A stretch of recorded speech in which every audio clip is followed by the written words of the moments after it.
الشيطان الرجيم بسم الله الرحمن الرحيم يا أيها الذين آمنوا لا تتخذوا بطانة من دونكم لا يألونكم خبالا ودوا ما عنتم قد بدت البغضاء من أفواههم وما تخفي صدورهم أكبر قد بينا لكم الآيات إن كنتم تعقلون صدق الله العظيم إن الله وملائكته يصلون على النبي يا أيها الذين آمنوا صلوا عليه وسلموا تسليما اللهم صل على سيدنا ومولانا محمد وعلى آل سيدنا ومولانا محمد وبارك وسلم عليه تمام قابل کر پڑھیے الصلاۃ والسلام علیک یا سیدی یا رسول اللہ وعلى آلك وأصحابك يا سيدي يا حبيب الله الصلاة والسلام عليك يا سيدي يا نبي الله وعلى آلك وأصحابك يا سيدي يا نور الله الصلاة والسلام عليك يا سيدي يا شفيع المسلمين وعلى آلك وأصحابك يا سيدي يا رحمة للعالمين حمد و ثنا و درود و سلام کے بعد سورہ آل عمران آیت نمبر 118 مالک یوم الدین نے ارشاد فرمایا اے ایمان والو نہ بناؤ مسلمانوں کے سوا کسی کو اپنا دوست لا یعلونکم خبالا وہ تمہیں گزن پہنچانے میں کوئی کمی نہیں چھوڑتے قد بدت البغضاء من افواہہم ودوا ما عنتم وہ خواہش کرتے ہیں اس چیز کی جو تمہیں تکلیف دے قد بدت البغضاء من افواہہم بغض ان کا ظاہر ہو چکا ان کے منہوں سے وما تخفی صدورهم اکبر اور جو ان کے سینے چھپائے بیٹھے ہیں اکبر وہ بہت زیادہ ہے یعنی تمہارے بارے میں جو بغض اور عناد اہل کتاب کے سینوں میں ہے وہ بہت زیادہ ہے قد بدت البغضاء من افواہہم وما تخفی صدورهم اکبر قد بینا تحقیق ہم نے کھول کر بیان فرما دی لکم الآیات تمہارے لیے اپنی آیتیں ان کنتم تعقلون اگر تم عقل والے ہو اگر تم عقل رکھتے ہو تو عقل سے کام لو اور یہود و نصارا اور کفار و مشرکین سے دور رہو انہیں اپنے قریب مت آنے دو گزشتہ جمعہ المبارک پر اس آیت کریمہ کے تحت نبی کریم صلی اللہ علیہ وآلہ وسلم کی احادیث مبارکہ اور خلفائے راشدین کی اعمال مبارکہ سے ان کے معمولات سے وہ دلائل پیش کیے گئے جن سے یہ ثابت ہوتا ہے کہ کفار اور مشرکین سے مومنوں کو دور رہنا چاہیے اور ان کی صحبت معیت قرب مجالست اور موانست سے بچنا چاہیے نبی مکرم شفیع معظم صلی اللہ علیہ وآلہ وسلم نے اپنے صحابہ کو اس بات اور اس بارے میں خاص طور پر تاکید سے روکا امام ترمذی نے سنن ترمذی میں باقاعدہ عنوان باندھا باب ما جاء فی کراہیت المقام بین اظہر المشرکین کہ کفار و مشرکین کے درمیان رہنے کی کراہیت کا بیان کہ کہ کافروں اور مشرکوں کے قریب یا ان کے پاس رہنا، ان کے قریب رہنا، ان کی آبادی میں رہنا یہ مکروہ ہے۔ اور اس پر نبی کریم صلی اللہ علیہ وآلہ وسلم کی احادیث مبارکہ کو آپ نے ذکر فرمایا کہ رسول اللہ صلی اللہ علیہ وآلہ وسلم نے قبیلہ خثعم کی طرف ایک سریہ روانہ فرمایا۔ سریہ اس جنگی مہم کو یا دعوتی مہم کو کہا جاتا ہے جو نبی کریم علیہ السلام خود جماعت تشکیل دے کر، لشکر کی ترتیب دے کر اپنے صحابہ میں سے چند افراد کو منتخب فرما کر، ان کا امیر مقرر فرما کر انہیں کسی قبیلہ کی طرف بھیجتے اور خود اس میں شریک نہ ہوتے، اسے سریہ کہا جاتا ہے۔ اور وہ جنگی مہم جس میں خود شریک ہوتے اسے غزوہ کہا جاتا ہے۔ تو نبی علیہ السلام نے قبیلہ خثعم کی طرف ایک سریہ روانہ فرمایا اور وہاں پر اس لشکر کو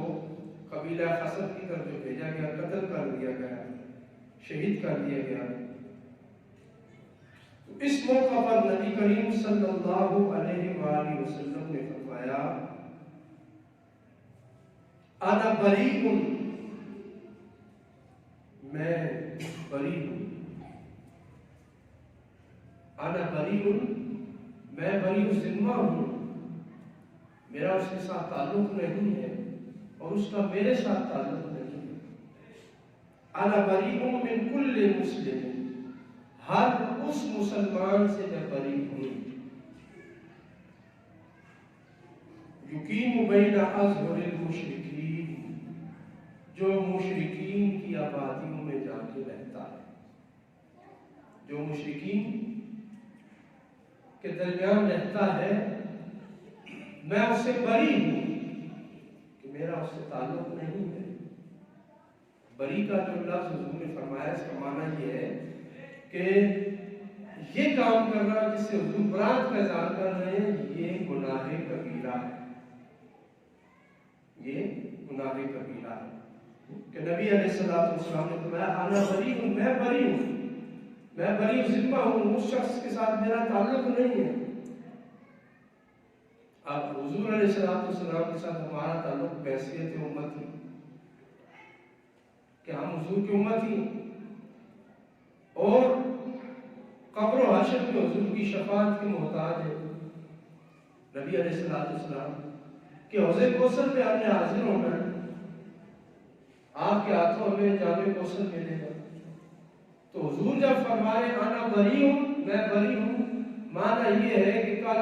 رسول اللہ صلی اللہ علیہ وآلہ وسلم کی برکہ سے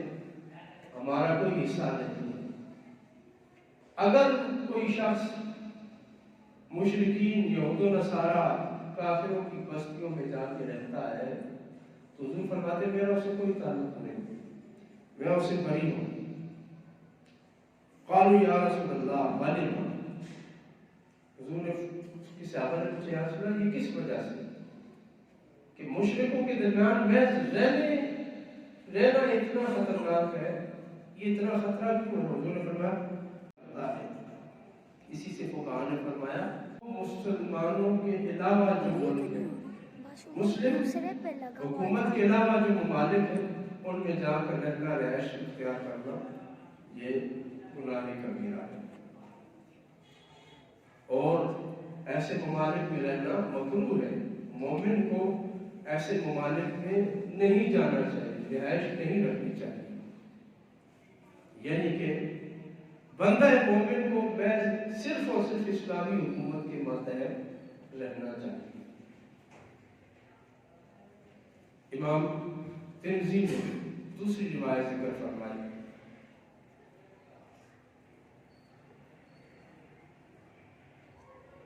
آپ اپنی سند صحیح کے ساتھ اس روایت کو ذکر فرماتے ہیں اور خود آخر میں فرماتے ہیں ھذا حدیث حسن صحیح، کہ یہ حدیث حسن صحیح ہے۔ فرماتے ہیں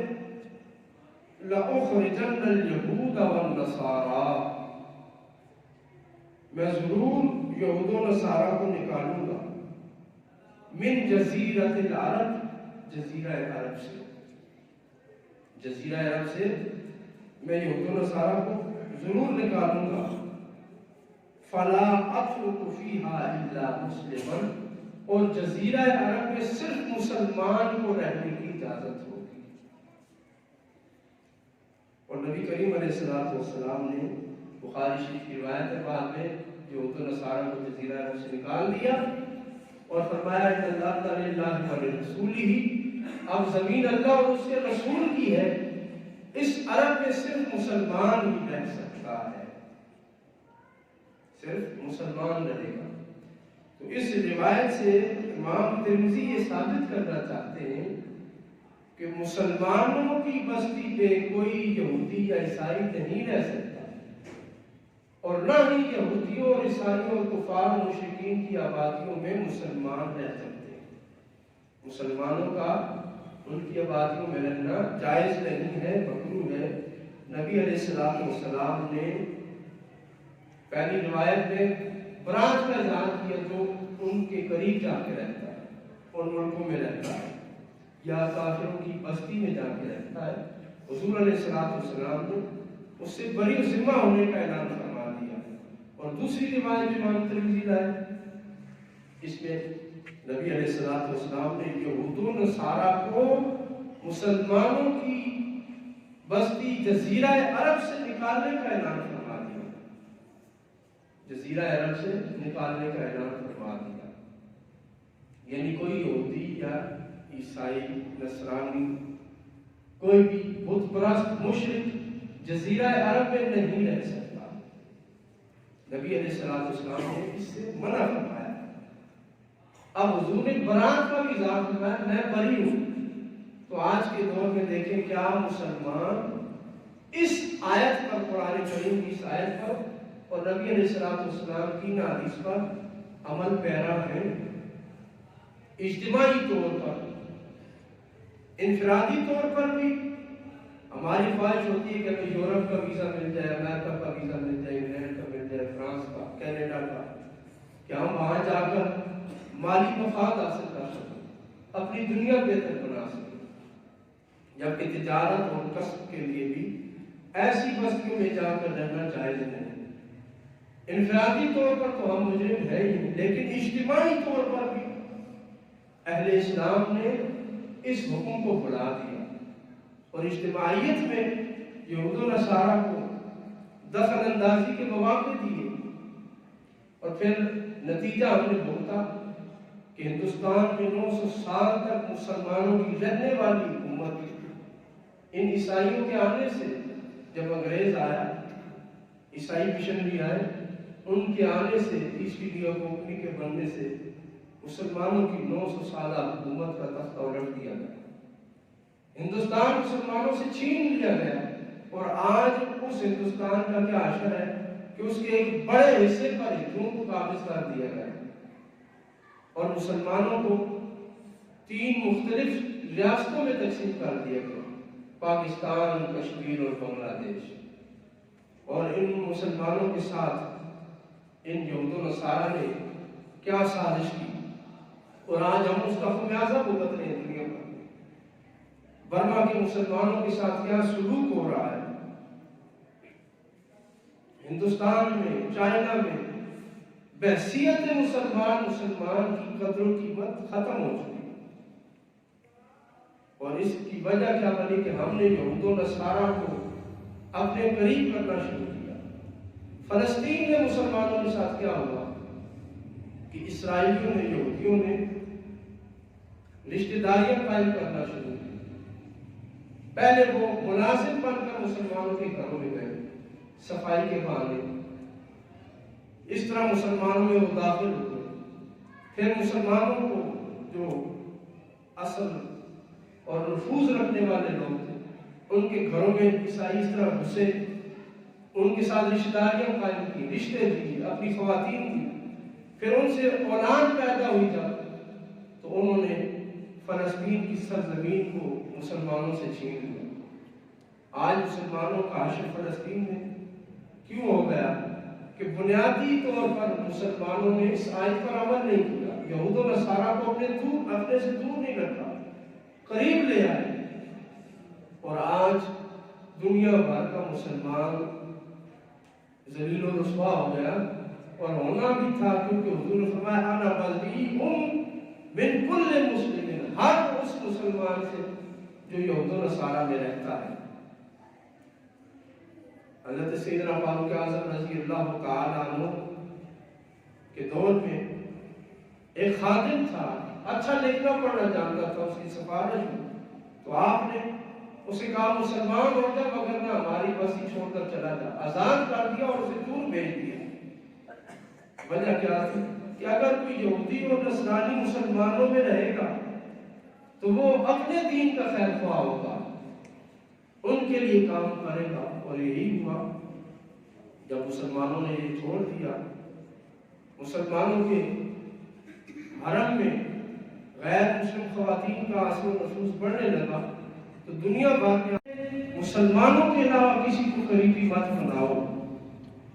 کسی کو دوست مت بناؤ، وطن مت بناؤ۔ اب یہاں پر قریبی دوست بنانے سے منع کیا جا رہا ہے کہ انہیں دوست مت بناؤ، انہیں اپنے قریب مت رکھو۔ تو کیا ایسے مشرکین کے ساتھ نکاح کرنا یا ان کے ساتھ رشتہ داری قائم کرنا جائز ہوگا؟ ہرگز نہیں۔ تو یہ جو نظریہ اس قوم کو دیا گیا، اصل میں یہ اس قوم کے لیے ذہنی قاتل ثابت ہوا۔ محدثین نے اس پر باقاعدہ دلائل قائم فرمائے، اور مورخین نے اس پر اپنی طرف سے پوری دیانتداری کے ساتھ دلائل قائم فرمائے، اور مسلمانوں نے جب تک اس پر عمل کیا، یہود و نصارہ کو اپنے سے دور رکھا، تو دنیا میں اسلام پھیلتا گیا۔ لیکن جب یہود و نصارہ کو قریبی بنا لیا تو پھر مسلمانوں کی تنزلی کے دن شروع ہو گئے، مسلمانوں کی تنزلی کے دن شروع ہو گئے، اور مسلمان پیچھے سے پیچھے چلے گئے، اور دنیا کی جو حکومت تھی ان کے ہاتھوں سے لے لی گئی، کہ حضور نے واضح فرمایا انا بریء من کل مسلم، میں ہر اس مسلمان سے بری ہوں جو غیر مسلموں میں رہتا ہے، جس کی آبادی، جس کا مقام کسی غیر مسلم کے قریب ہے، یہود و نصارہ، کفار و مشرکین۔ تو پھر نبی علیہ السلام نے جب اپنا دست رحمت ہم سے اٹھا لیا، اور پھر ہم رحمت کی توقع رکھیں، امید رکھیں کہ ہمیں حضور بخشوا لیں گے، ہماری شفاعت کریں گے۔ حضور تو پہلے فرما رہے ہیں انا بری ہوں، میں بری ہوں، میرا کوئی تعلق نہیں ہے، اور پھر ہم کہیں گے کہ ہم حضور کی مخالفت بھی کریں اور ہماری حضور شفاعت بھی فرمائیں گے، یہ کبھی نہیں ہو سکتا۔ یہ نظریہ ہمارا غلط ہے۔ نبی علیہ السلام کے صحابہ کرام رضوان اللہ تعالی علیہم اجمعین کا یہود و نصارہ کے بارے میں عمل کیا تھا؟ امام ابن اسحاق نے اپنی صحیح سند کے ساتھ غزوہ رجی کو ذکر فرمایا۔ غزوہ رجی، سریہ رجی، جہاں نبی علیہ السلام نے قبیلہ عدد اور قبیلہ قارہ کے کچھ لوگوں کے کہنے پر اپنے صحابہ کو بھیجا۔ قبیلہ عدد اور قبیلہ قارہ، یہ لوگ آئے نبی علیہ السلام کی بارگاہ میں اور عرض کرنے لگے، یا رسول اللہ صلی اللہ علیہ وسلم، ان فینا اسلام، ہمارے درمیان اسلام کی لگن پھوٹ پڑی ہے، ہمارے ساتھ اپنے کچھ صحابہ کو بھیجیے، یفقہوننا فی الدین، جو ہمیں دین سکھائے، ویقرؤوننا القرآن، جو ہمیں قرآن کریم پڑھائے، وَيُعَلِّمُونَنَا شَعَائِرَ الْإِسْلَامِ، اور ہمیں اسلام کے احکام سکھائے، شریعت بتائے۔ نبی علیہ السلام نے 6 صحابہ کو بھیجا، ان میں مرثد بن ابی مرثد الغنوی، حضرت خالد بن البکیر اللیثی، اور حضرت عاصم بن ثابت بن ابی الاقلع، رضی اللہ تعالیٰ عنہ، حضرت خبیب بن عدی، حضرت زید بن دسنہ رضی اللہ تعالیٰ عنہ، اور حضرت عبداللہ بن طارق رضی اللہ تعالیٰ عنہ، ان 6 صحابہ کو بھیجا اور ان کا امیر حضرت عاصم بن ثابت رضی اللہ تعالیٰ عنہ کو بنایا۔ جب یہ صحابہ رجی کے مقام پر پہنچے جو کہ حجاز کے کنارے پر قبیلہ حزیل کا پڑا ہوا تھا، وہاں رجی پہنچے تو لے جانے والوں نے بدعہدی کی، اپنی تلواریں نکال لی، اپنے حلیف قبائل کو، قریبی قبائل کو بلا لیا اور اپنی تلواریں نکال لی۔ جب صحابہ نے دیکھا کہ انہوں نے ہمیں گھیر لیا تو صحابہ نے بھی تلواریں نکال لی، تو وہ آگے سے کہنے لگے اِنَّا وَاللَّهِ مَا نُرِيدُ قَتْلَكُمْ وَلَٰكِنَّا نُرِيدُ أَن نُصِيبَ بِكُمْ شَيْئًا مِنْ أَهْلِ مَكَّةَ وَلَكُمْ عَهْدُ اللَّهِ وَمِيثَاقُهُ أَلَّا نَقْتُلُكُمْ۔ وہ لے جانے والا قبیلہ کہنے لگا ہمارا مکہ والوں کے ساتھ کچھ لین دین ہے، ہم صرف تمہیں استعمال کر رہے ہیں، ان سے ہم اپنے مفادات لینا چاہتے ہیں، ہم تمہیں قتل نہیں کریں گے۔ صحابہ کو کہنے لگے کہ ہم تمہیں قتل نہیں کرنا چاہتے، تمہیں پکڑ کر کچھ اپنے مفادات دیں گے، پھر چھوڑ دیں گے، اور ہم اس پر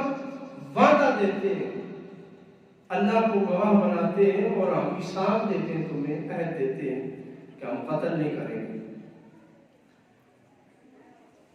تو حضور علیہ السلام کے 3 صحابہ حضرت مرثد بن ابی مرثد، خالد بن بکیر اور عاصم بن ثابت رضی اللہ تعالی عنہ بیک زبان بول اٹھے اللہ لا نقبل من مشرک عہدا ولا عقدا ابدا، کہ اللہ کی قسم ہم کسی مشرک کا کوئی وعدہ قبول نہیں کرتے اور نہ ہی کوئی ایگریمنٹ ان کے ساتھ کبھی کریں گے۔ مشرک کے ساتھ ہمارا کوئی وعدہ نہیں، ہم کوئی وعدہ قبول نہیں کریں گے، ولا عقدا ابدا، اور نہ ہی ان کے ساتھ کیا ہوا کوئی وعدہ ہم قبول کریں گے۔ عہد، پیمان اور کوئی بھی ساتھ کسی مشرک سے ہم قبول نہیں کرتے۔ اگرچہ وہ تعداد میں زیادہ تھے لیکن صحابہ نے بباغ دوہن اعلان کیا کہ ہم کسی مشرک سے کوئی وعدہ قبول نہیں کرتے۔ اور حضرت عاصم بن ثابت رضی اللہ تعالیٰ عنہ نے اس مقام پر فرمایا ما الذی وانا جنت نابل والقوس فیہا بطن نابل تزل عن صفحتها المعابل الموت حق والحیات باطل وکل ما حم الالہ نازل بالمرء والمرء الیہ عائل ان لم اقاتلکم فامی حابل۔ حضرت عاصم بن ثابت نے فی البدیع اشعار کہا کہ میں تم سے کیوں نہ لڑوں کہ میرے پاس اللہ نے طاقت مجھے دی ہے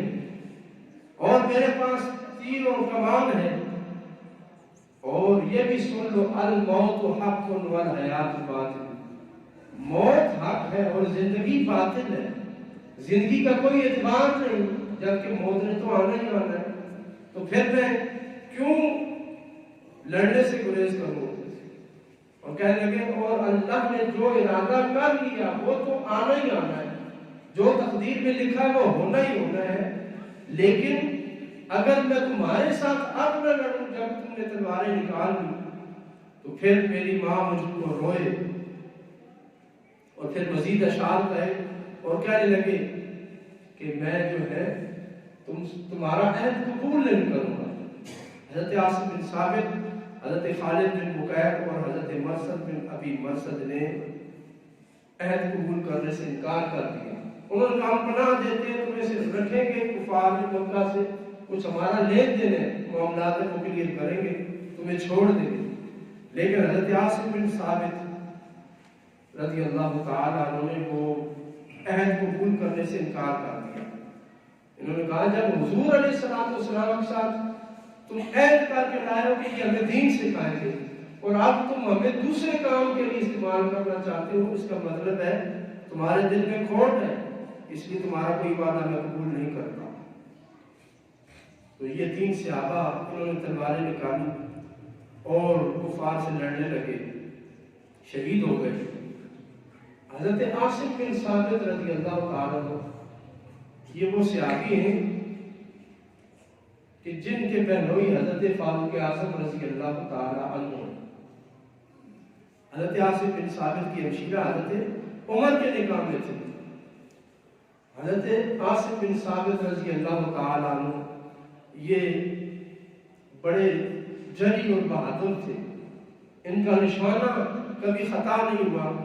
جنگ احد میں یہ بڑی بہادری کے ساتھ لڑ رہے تھے اور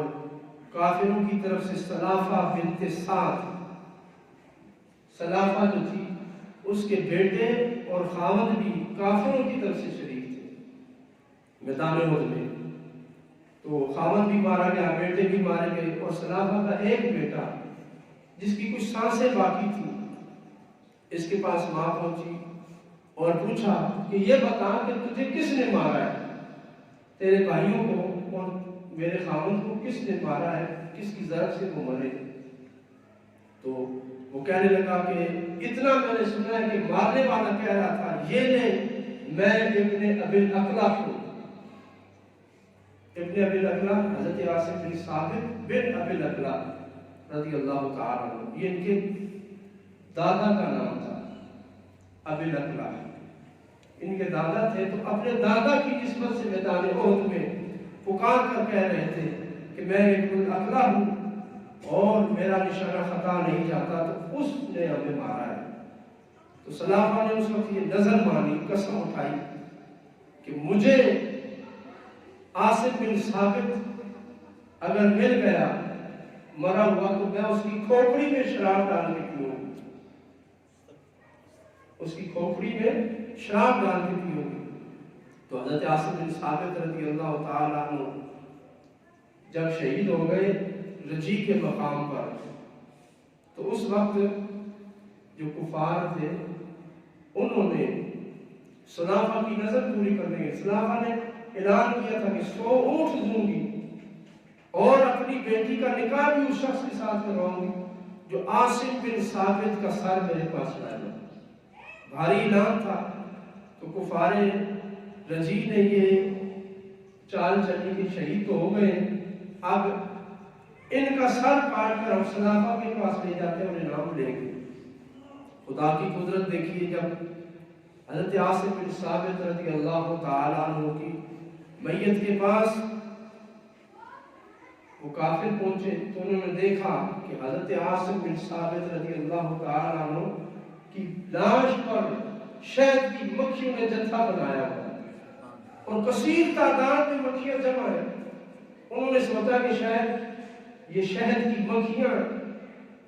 ان کا گوشت نوچ رہی ہیں، تو شام کے وقت ہم آئیں گے اور ان کی لاش کو اٹھا لیں گے جب مکھیاں چلی جائیں گی۔ تو جب شام کے وقت گئے تو اللہ رب العزت نے رات کو تیز بارش برسا دی۔ تیز بارش کی وجہ سے سیلاب آیا اور حضرت عاصم بن ثابت رضی اللہ تعالی عنہ کی میت سیلاب میں بہہ کر دور چلی گئی، ان کی نظروں سے اوجھل ہو گئی۔ حضرت عاصم بن ثابت رضی اللہ تعالی عنہ کی میت نہ مل سکی۔ ادھر حضرت فاروق اعظم رضی اللہ تعالی عنہ کو جب یہ بات پہنچائی گئی کہ عاصم بن ثابت رضی اللہ تعالی عنہ جو آپ کے سالے ہیں، ان کی لاش کے ساتھ یہ معاملہ ہوا کہ مکھیاں جمع ہو گئی، تو حضرت عمر رضی اللہ تعالی عنہ نے اس وقت فرمایا یحفظ اللہ العبد المؤمن، اللہ اپنے مومن بندے کی حفاظت فرماتا ہے۔ کان عاصم نظر اللہ یمسہ مشرک ولا یمس مشرکا ابدا فی حیاتہ، کہ عاصم بن ثابت رضی اللہ تعالی عنہ نے یہ نظر مانی ہوئی تھی کہ میں نے جس دن اسلام قبول کیا آج کے بعد میں کسی مشرک کو ہاتھ نہیں لگاؤں گا، کسی مشرک کے کپڑے بھی نہیں چھوؤں گا، اسے ہاتھ نہیں لگاؤں گا، اس کے کسی سامان کو نہیں چھوؤں گا۔ اور پھر یہ بھی کہا کہ میں نے ہاتھ نہیں لگایا اور اللہ تعالیٰ میرے جسم کو بھی مشرکوں سے محفوظ رکھے گا، میرے جسم کو بھی اللہ محفوظ رکھے گا۔ تو حضرت فاروق اعظم رضی اللہ تعالی عنہ نے ان کی اس نظر کا اظہار کیا کہ یہ انہوں نے زندگی میں اللہ کی بارگاہ میں نظر مانگی تھی کہ وہ کسی مشرک سے ہاتھ نہیں ملائیں گے، کسی مشرک کو ہاتھ نہیں لگائیں گے، اور کوئی مشرک بھی انہیں ہاتھ نہ لگائے، وہ خود بھی بچتے تھے، اپنے آپ کو بھی بچاتے تھے۔ اللہ رب العزت نے ان کی لاش کو محفوظ کر دیا ہے۔ اور امام ابن حشام نے یہ دعا ذکر فرمائی ہے کہ عاصم بن ثابت کا جب آخری وقت آیا،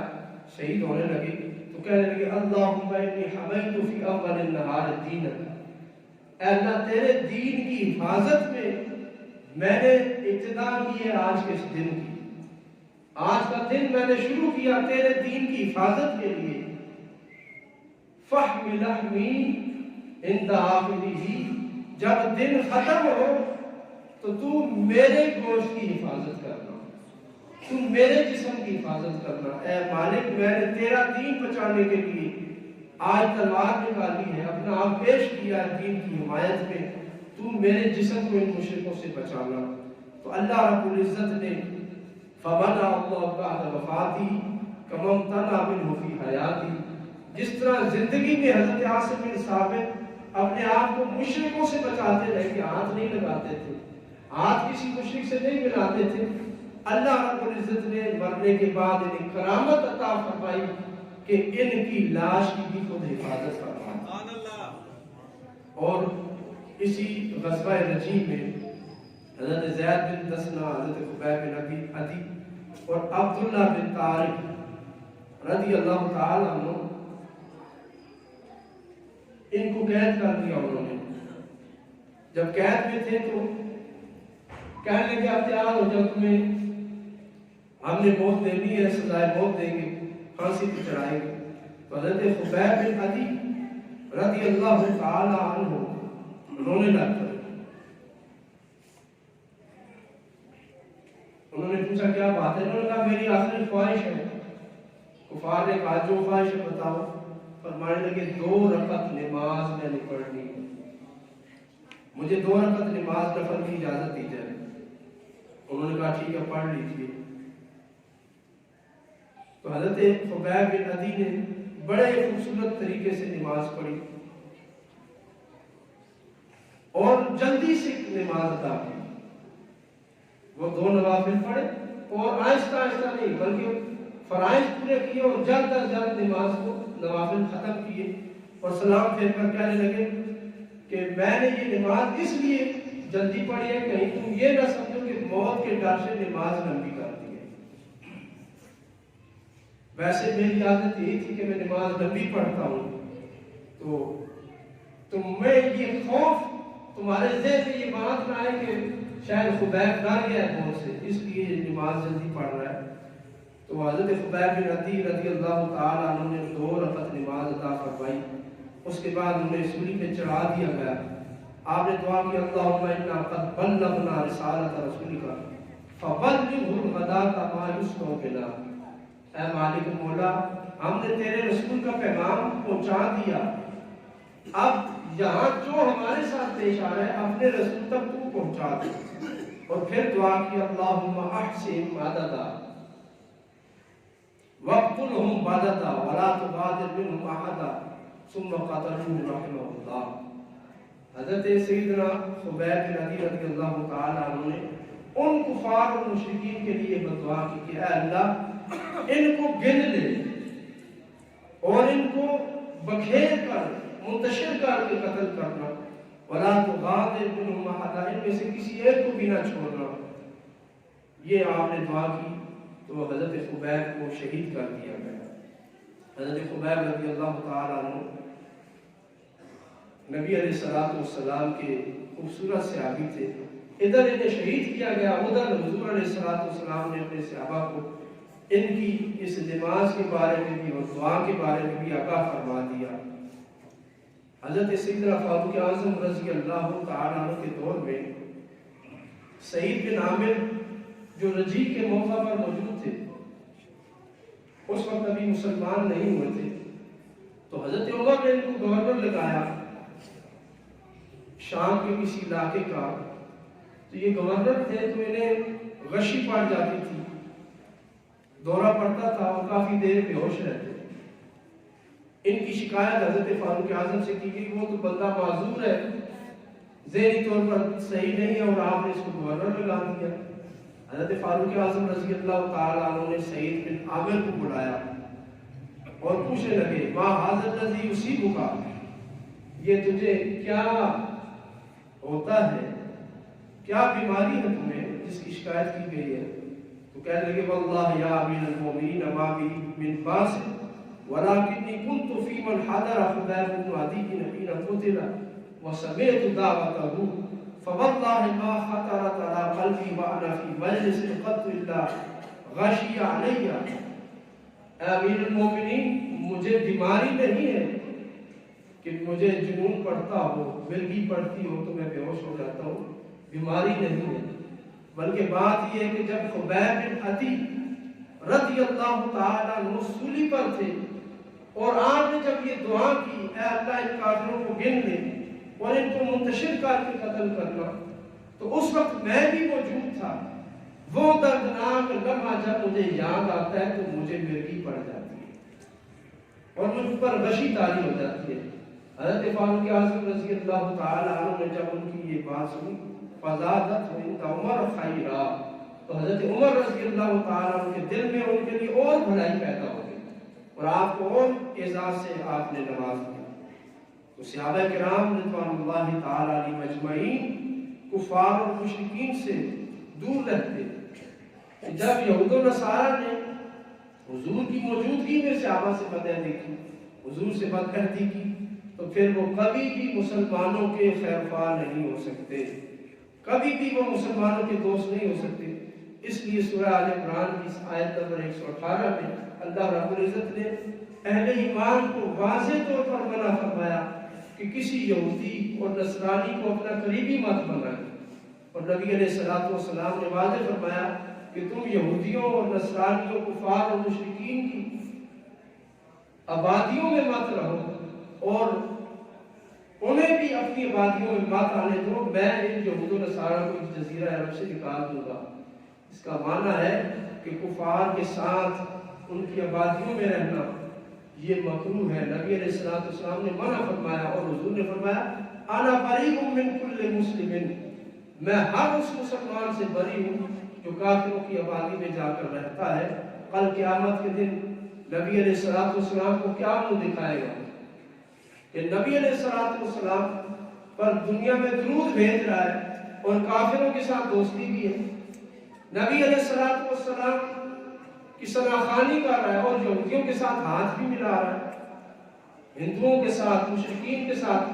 دوستیاں بھی بڑھا رہا ہے، تو نبی علیہ الصلوۃ والسلام نے پہلے فرما دیا انا بری، میرا کوئی تعلق نہیں ہے۔ اب ہم اگر جھوٹا تعلق لوگوں کو بتاتے بھی رہے، سناتے بھی رہے، تو اس تعلق کا کوئی فائدہ نہیں کہ حضور علیہ الصلوۃ والسلام نے برات کا اعلان فرما دیا کہ میرا کوئی تعلق نہیں۔ مالک کائنات ہمیں اس آیت بینہ پر عمل کرنے کی توفیق عطا فرمائے اور کفار و مشرکین کے شر سے ہم سب کو محفوظ فرمائے۔ وآخر دعوانا الحمدللہ۔